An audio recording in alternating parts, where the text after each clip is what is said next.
Aww, yeah! It's time for another episode of the Comic Book Kaiju. I am your host, Trent Justin Vactor. On the Comic Book Kaiju, we are a comic book discussion podcast where we talk about whatever we're reading or watching at the time.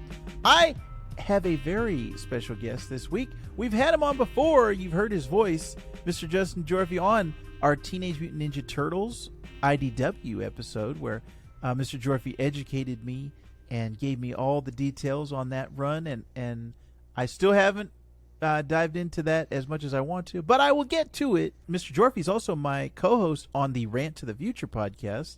You can check that out wherever podcasts are found.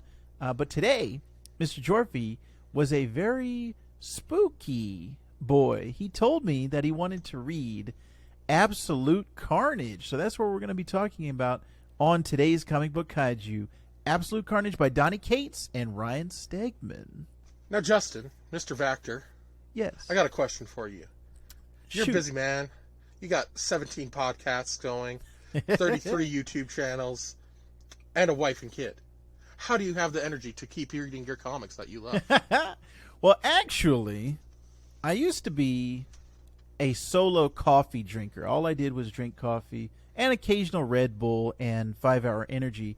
But I actually had the opportunity to come across a new energy productivity drink called Magic Mind, and they were very kind to send me some samples, and so I wanted to try this 14-day challenge that they have, this 14 days of magic, as they call it. So I'm going to be documenting it on this podcast, just kind of my journey with the little productivity drink. You're supposed to take it with your morning coffee, so that's what I've started. I've been taking it and just drinking it with the coffee in the morning, and so far I've noticed a little boost, a little pep in my step, just due to, I think, the fact that it's all like natural ingredients. It's nothing like Red Bull, like 5 Hour Energy, where it's like I feel like it's all these chemicals and all these things to try to keep you up. This one, when I'm drinking it, or when I drink it, I'm like, oh, okay, I know this is natural, so I know this is good for me. So that kind of enhances my mood, kind of makes me feel good. So, like I said, I will be talking about it as my 14 days of magic finish up on this podcast, on the Comic Book Kaiju. So definitely stay tuned for my journey with Magic Mind. It's spooky season. It is. It's my favorite time of year. We're actually having a Halloween party at work. They're bringing in cupcakes. They just told us today we can dress up, so I'm getting ready. I have a preview of my costume, if I could show it to you. Yeah. It is. Oh my. So that's gonna be, but I'm gonna be Peter B. Parker. Peter B. Parker. I'm gonna have a little a slice of pizza in my hand. I'm gonna have a gut. So that's gonna be the costume. I know it's from Into the Spider-Verse, but I'm going to into my head. It's just like, so like the Michael B. Jordan version of Peter Parker. Oh man, now you got my wheels turning. You got me thinking about that. But actually, that is also related to what we're going to be talking about today on the Comic Book Kaiju, because Mr. Gyorfi specifically requested that we talk about Absolute Carnage by... Oh, go ahead. I'm just a huge fan of 90s comics, you know? And you know what? If you're... Man, there's so many possibilities that we can go to from here, but it's interesting you say that, because Donny Cates is the writer on this, and Ryan Stegman is the illustrator. Now, they're doing a book right now at Image Comics that I was just listening to a podcast on the way over here, on the way home, and they said this is the most 90s comic I've ever read, in a good way. So they're doing a lot of good 90s content. I'm going to pull that up while I'm waiting here. But it just came out with issue number 1 not too long ago. So I will figure out what comic that is, because I forgot off the top of my head. But why don't you tell our listeners, or our watchers, our viewers, if you're watching this on YouTube, what specifically made you select Absolute Carnage? So I've been watching a lot of other YouTubes and that on talking about reviews of Donny Cates comics, and I thought it's time to put like my money where my mouth is on it, where I've enjoyed the stories that I've heard. So let's like actually read it and put it up. And I was just like, Carnage is kind of like Halloween-ish, you know. These the dark side of Halloween, that spooky, scary side. And like if you look at some of the designs that happen with the things, like you got Venom's bat wings, you get the Dark Priest Carnage, all those things, like those just scream demonic stuff from Halloween to me. So I was just like, let's talk about some Absolute Carnage. Yeah, nice. And I actually did a similar journey of Gyorfi through Donny Cates's run, because he was one of those guys that came up during my snap period where I was gone from comics. I wasn't reading on a regular basis. When I left, he was not around. When I came back, he was like one of the major guys. So I've been going back and reading his Venom run, his Thor run, all of the things that are Donny Cates crossover at Image Comics. And I found out it was Vanish #1. That's what it was. So Vanish. If you're into 90s comics, I highly recommend issue 1 of Donny Cates and Ryan Stegman's Vanish. So definitely check that out. But yeah, I checked out Absolute Carnage not too long ago. I didn't read it as it was coming out, although I remember it coming out, but I wasn't reading at the time. I just saw the covers and I was like, oh, there's a Maximum Carnage sequel coming out. And that was actually when you first asked me, hey, did you read this? And I heard Absolute Carnage. In my mind, I just immediately thought Maximum Carnage from the 90s, because that was such a influential series. In the same boat too, just because I was like, didn't they already do Absolute Carnage? It's Maximum Carnage. Yeah, and that, I think that naming is very they did that on purpose just to kind of get you in that 90s mood and that 90s vibe. But what did you think about Absolute Carnage? I actually really surprisingly enjoyed it a lot. I find surprisingly anyways, because like it wasn't I'm not a big Venom person. Venom's like always, I had my moment in the 90s when I was a kid and I thought, yes, Venom's the coolest. And then as I've gotten older, I'm like, he eats people's brains. He's not like, he's just he's like tries to be the Hulk but edgier and mixed with Spider-Man in a way, and it's just like it just didn't work for me, you know. It just wasn't there. And then and that was the Eddie Brock Venom. That's the Eddie Brock Venom. And then you had like the Flash Thompson one. I read Agent Venom and I thought that was really cool. I got into that because there was also a cool crossover with Ghost Rider and Red Hulk at the time that I think that's right. I remember just I think an X-23 as well. Yeah, that sounds right. Yeah. I feel like there was a cover that had all them on it. Yeah. Yeah. And I was like, I like this. This is balls to the wall crazy late 2000 or 2010s, early 2010s. Yeah. Fun times. And yeah. So I was just like, let's give this a shot, though. I heard good things about Donny Cates. And then I pick it up at my comic shop. And the owner's just like, or not the owner, the manager was just like, Gyorfi, what are you doing? What are you doing picking up? You don't pick up Carnage and Venom. You're better than that. And I was like, I don't like these, but I like want to read the Donny Cates stuff. And then he's just like, you know what? That's fair. I'm just like, all I hear is like how good he is at like interweaving all his stories together, and stuff like that too. And I'm just like, I wanna see some of this, and because I remember in 2017 reading his Silver Surfer Black. Ooh, yes, yep. And how that even ends up tying into the Null King in Black stuff. Yes. And like that's just, it's cool. I like seeing all that. And then Thor plays a role, everything plays a role and gets connected. And then he picked up Hulk afterwards. Mm-hmm. And you even see little bits of Hulk in this, too. Yeah.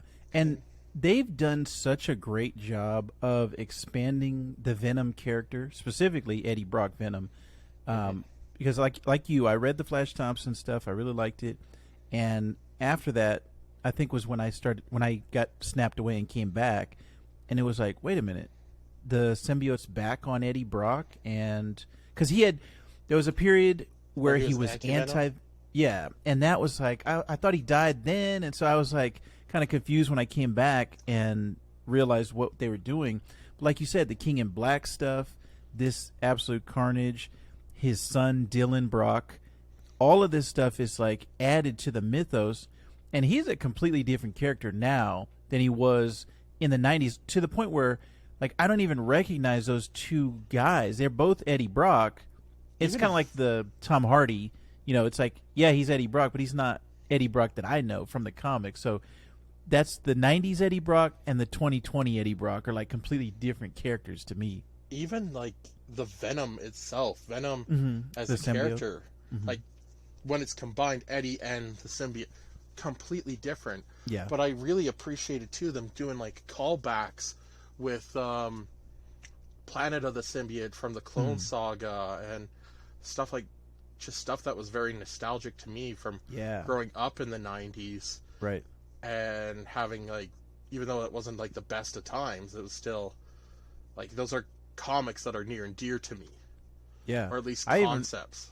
And I even remember the video game that they had. They had the Sega Genesis version of Maximum Carnage, and I was like, what is this? Like it's this huge crossover, and what's going on? So I had some nostalgic memories of that. Now, looking at it now, I don't think it has as much substance as we thought in the 90s that it did. But this story, Absolute Carnage, I thought was a fantastic culmination of the things that the story that he was telling with Venom and this new version of Carnage. Because Carnage has died, and Cletus Cassidy, Carnage specifically, has died. That symbiote went over to Norman Osborn, and he was the Red Goblin for a while. But they resurrect. I really liked the Red Goblin. Yeah, I did too. Yep. And then afterwards, spoilers for this, Norman becomes like mentally gets rewired to think he's Cletus. Oh yeah. I like too that like Spider-Man even makes jokes about where's the Sentry when you need him. When they're getting taken on by a bunch of Carnages. Little things too. You got J. Jonah Jameson's James Jonah? His son? Yeah. Yeah. John Jonah. Yeah. John Jonathan. In there, and he's just like, I'm a werewolf still too.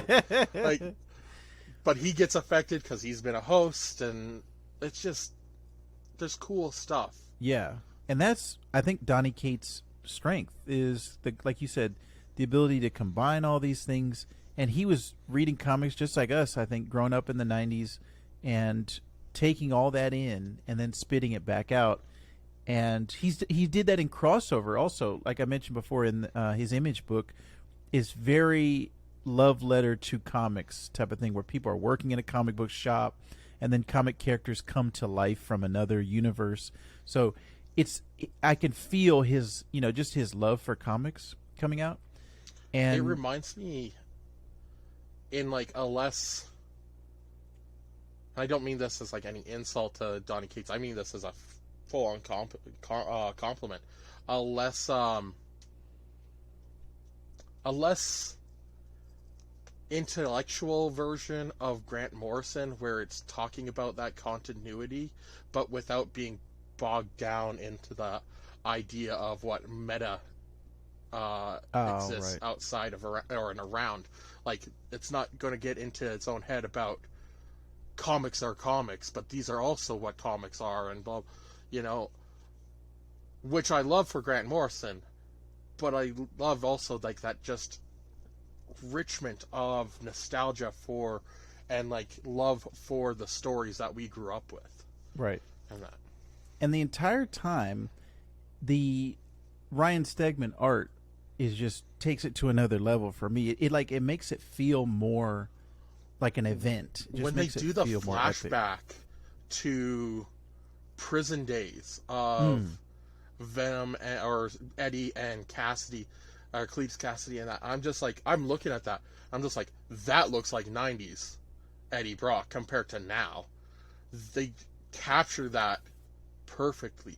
Then Yeah. you see the partial faces of Cletus, and when he's zombie Cletus, basically, because he's just the bot. Like, amazing, that whole opening too. That art for when he breaks into, like, disguises himself as Eddie to go into the prison. The art of that, you feel like it's going to be Eddie doing this, but everything feels off. Right. Too. Yeah. And the art does that perfectly. And they also did a great job, Donny Cates, I believe, of making Cletus feel like a threat. Like, it's going to be very hard to stop this Carnage. Like, that was what he was in the 90s. It was like, oh, okay, what do we need Venom and Spider-Man to team up for? In order to take out this guy, he must be really strong. He must be really a threat. This takes it to another level, and it feels like he can't be killed almost. It feels like he can, summon clones and take over people, and like the immensity of his power just kind of feels crazy. And I also felt that with King in Black as well, but there was just a great job of the stakes of this comic and feeling like the heroes are just not going to make it out, alive. So I just thought that was a great touch by Donny Cates. I also love the Reed Richards from the Ultimate Universe, and I think he's called the Maker. The Maker. Yeah. I love him. I don't know why, because he's like super evil. But I just love his character design. The only thing I don't like is the helmet that they have him wear. I never know if he's Xavier wearing Cerebro or if he's the Maker. Like, it gets me confused sometimes. But I loved his appearance in this when he shows up, and I think Donny Cates has done a great job with, like, having Ultimate Reed just pop up every now and then, and that it still is Ultimate Reed, so they do the different font for him, and it's just, it works so well. And I love how, like, you just can't trust the guy. Yeah. No matter what. Right.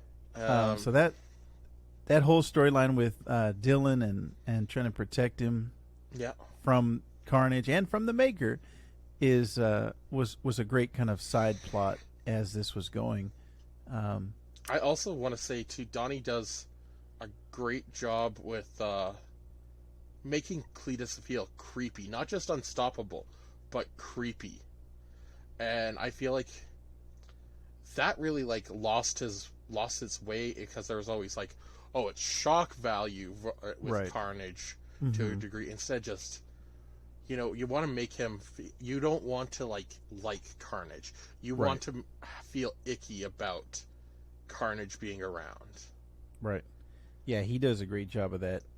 And Ryan Stegman, just the way that he's portrayed, the way that his just the way he looks is like, ooh. So yeah, I definitely got that vibe from this.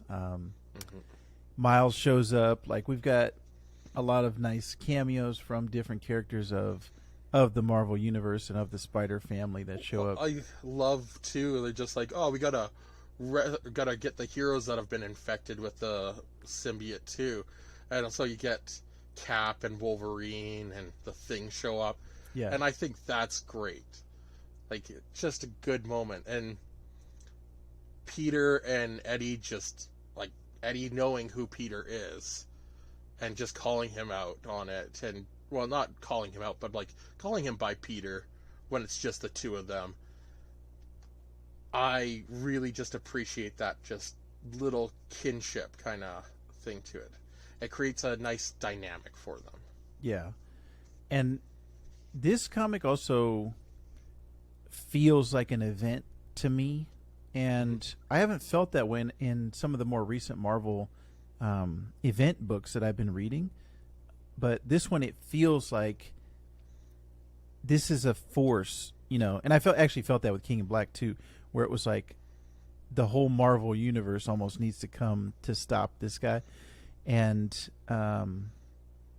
I love that about, and like you said, going back to the 90s thing, it just feels very 90s in the good way, because there is a bad version of that where everything goes over the top and it's all about the art, and there's no substance to it. And this is not like that. It has a weight to it because of the Venom story he was telling, because of like all of these things that add up. And like you said, him bringing in all these things, all these elements from other things, it just adds to the layers, to what make up this onion. It has all these layers that just keep on unveiling themselves as you go through it. So yeah, I am 100% with you on that. I'm just scrolling through it now. I see the Hulk, the Venom Hulk that shows up is crazy. I think one of my favorite things is when you get past that is when they do the splash page of all the other heroes that have been dealing with Venom or Carnage stuff going on in like the tie-ins. Oh yeah, and then like right. Cloak brings them in, and you just have the splash, and like you see Morbius there, you see Black Cat, and like it just makes me like, ooh, it feels like we're back in Maximum Carnage without being in Maximum Carnage. Right, 100%. Now, what did you think about the development of Dylan over the course of this, and then into the ending of it? Because So you said you haven't read his Venom run yet, right? no, I haven't read any. Okay. This is like the first thing I've read. Okay.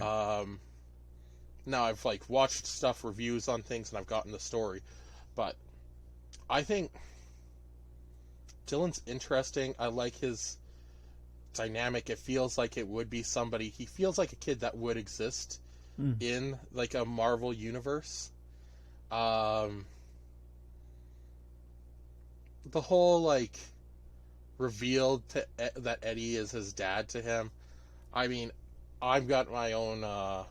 I'm not a big fan of like that kind of stuff. It always feels very unrealistic to me. Unless like afterwards, I don't know if in the next story arc they explore that more.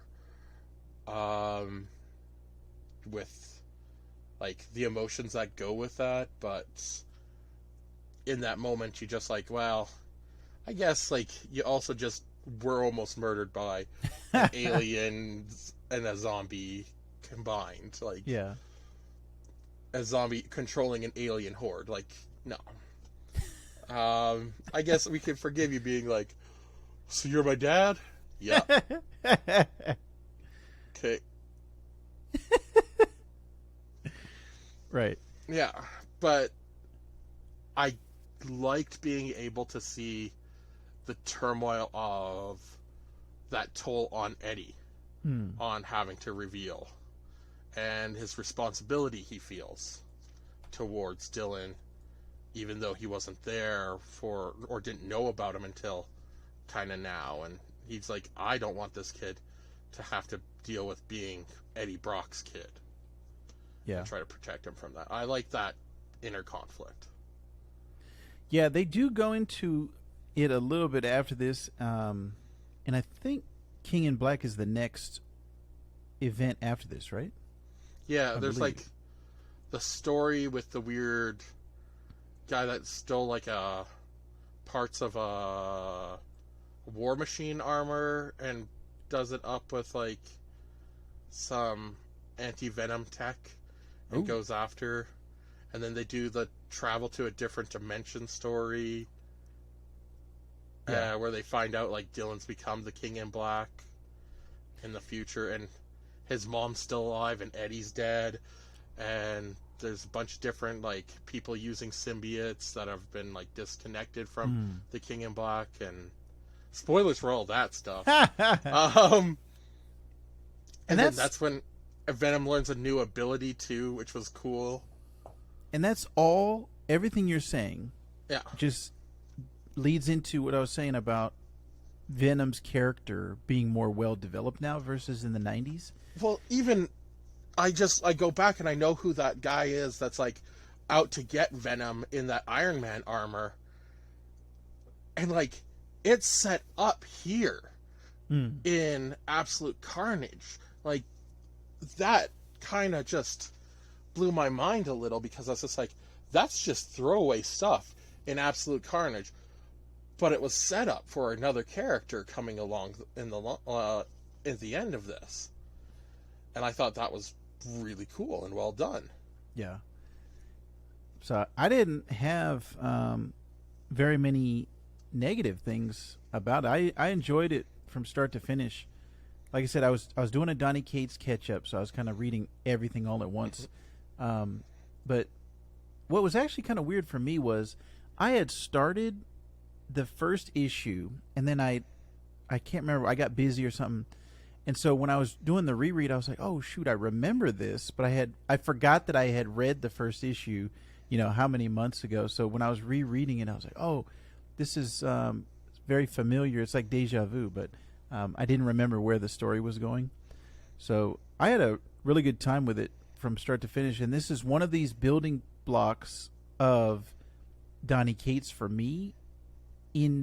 He's currently, like, I would say Donny Cates, Tom King, like these are Al Ewing. These are some of my favorite writers right now, and this is just one of those. Tom Taylor. Oh yeah, Tom Taylor on Nightwing, and everything else that he's doing has been fantastic. We talked about him on a previous episode before. All these guys, once you get kind of like a taste of their work and you find out that you jive with them, it's just a great thing. And so when you see that guy's name, it's like, yes. Al Ewing, I've been following since he came to Marvel with the Mighty Avengers. Oh, okay. Yeah.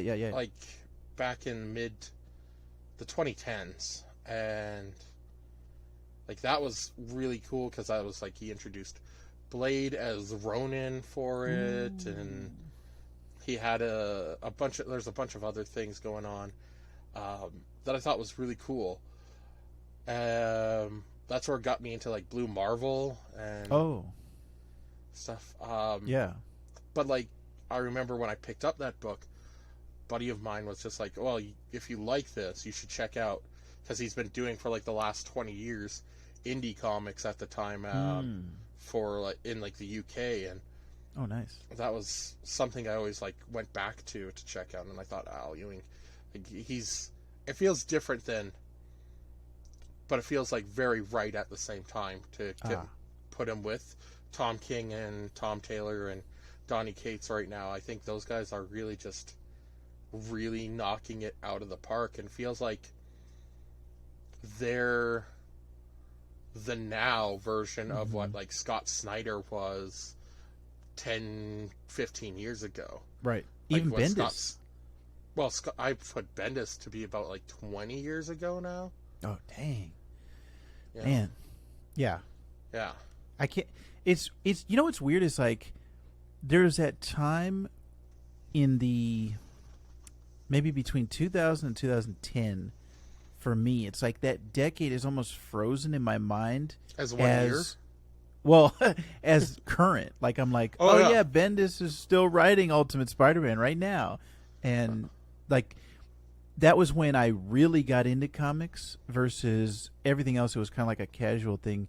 That period, that block is when it was like it got into my DNA. Like I was like, I am a comic guy. Like for the rest of my life, it's going to be comics for me. So I mean, I get it, because what was it, 2007 to 2012, I want to say, is like, that's the time period for me. That 5 years, that's comics. Because that's when I really was hardcore into it. And then like time ran away from me. I just didn't have, I was just buying comics without ever reading them. Or like I'd save them up for months at a time and read them like as a block, and like, Mm-hmm. oh, I don't really care for some of these, or like, you got spouses and that at the time that just like, well, they don't want, like, you don't have the time for it, and Right. It's a very time-consuming medium, and it can be. you have to keep up because there's so many options. There's so many books that are coming out, and then on a monthly basis, it's like you can fall behind very easily, like you said, with life. So And I'm going to try to not get behind again. and we've gone though too from like $1.99 comics to $5 a comic right now. Right. Yeah. And that like inflation rate, it exists, and that takes a toll on everything too. As you get older, you got more bills to pay. You got a kid, you got mouths to feed. I've got a cat, Now, the one positive I will say about the current era versus back then is the advent of digital comics today is a lot more prevalent than it was. Like, I was trying to get into digital comics in like 2010 and like around that time. I remember when Comixology launched and when it got bought by Amazon. Yes. Yep. I still think it's a great invention. I'm surprised that we didn't get more competition. Yeah. In that medium. Right. Because it was like when Comixology came out, Marvel was like, okay, I want the technology. Then DC, all right, I want it. And then Image, okay, I want it. And it was like, oh, there's no competition. Everybody's just going to take Comixology's guided view, that whole interface. So, yeah, that was kind of surprising to me. But the a la carte, or the all you can eat model now with the Marvel Unlimited and DC, whatever they're, I don't even know what the DC. No, Unlimited? Oh no, that's a Marvel. I think it is actually. Yeah, it's something like that. It's or Infinite. That's what it is. Infinite. Yeah. I don't know. But DC's had so many things that. Yeah, with that, and then Comixology Unlimited, and then there's Kindle Unlimited too, which is kind of weird that they have both. But the fact that you just pay one price and you're getting like all the comics, it's a very different marketplace now than what it was, let's say 10 years ago. So I think that's the one positive of what we're experiencing now versus what we were experiencing when we had more free time. If I had a tablet, I think I would probably, because I'm not a big fan of tablets. They're just it's too much for like where I want to like use it. Right. But I'd rather read it on that. Yeah. Than on a phone. If I had a tablet, I'd probably be on Marvel Unlimited and DC Infinite right now. And I know I'm in the minority, but I only have a tablet as my comic book reader, and it's like, oh, it does other stuff too, but 99% of the time I'm using it to read comics. And so I know people are not going to do that. Like, they need to come down in price before people can just say, oh yeah, that's going to be my comics reader. Now, they have some Android ones that are kind of cheap, but I think the iPad is the best one, and the experience on there is top notch. So I mean, I run a Mac. I have an iPhone. I'd probably just stay in that interface or the Mac interface. Only thing I don't is like my work computer isn't Mac, but I don't get to stay in that. Right. Because it's so given to me by work. Yeah, it'll fit into like your whole Apple ecosystem. Yeah. But yeah, for sure, this was actually I actually read this on my tablet, so I didn't get a physical copy of this, but 100% Absolute Carnage I would highly recommend. And there's actually an Absolute Carnage omnibus that collects everything. I'm trying to see if it has any. Yeah, it does have some of the tie-ins. Absolute Carnage versus Deadpool, Absolute Carnage Captain Marvel, Immortal Hulk, Symbiote Spider-Man. Like, so it's collecting everything in this omnibus. So if you're really into it, I think that's a good bargain to take a look at. I definitely too recommend this. I'm now looking forward to getting to King of Black. Yes. It's made me want to pick up like the Thor run. Oh yes. And now his Hulk run too. Yes. Like I want to, and I'm curious now too for the Image stuff. So like this has just set me on a path where I want to go on a Donny Cates deep dive. I was on a Tom Taylor one a couple months ago, and now Donny Cates is going to be the thing I'm going with. Nice. Definitely highly recommend Crossover when you get to it at Image. That would be my next recommendation for Donny Cates. But that was an excellent discussion, Mr. Gyorfi. I'm glad that you brought it to my attention because I wasn't even thinking about Absolute Carnage. But it fits perfectly, like you said, as a spooky Halloween type of thing, even though it's not specifically Halloween. But yeah, it does fit in there. If you want some dark vibes, and it's got some great dark artwork to it because everything's taking place in the process of one night. Right. Yeah, I can't say you got a perfect October read there. Yeah. 100%. And also just want to let everybody know that our October book of the month is Eve. So we definitely want you to check that out. We put out the episode as we're recording this. I just put that out today. So it is in your feeds if you want to check out our book of the month. We've got some links where you can check that out. And I think that is a good place to let everybody know that Mr. Justin Gyorfi can be found at Rant to the Future. There's got a new episode coming out very shortly. And hopefully within the next week or so. It's a podcast. Catch it on Spotify and Anchor and Apple, I think. Yeah, we got it on those. And then you can also catch me on Twitter at Beef Gyorfi. It's Beef Gyorfi.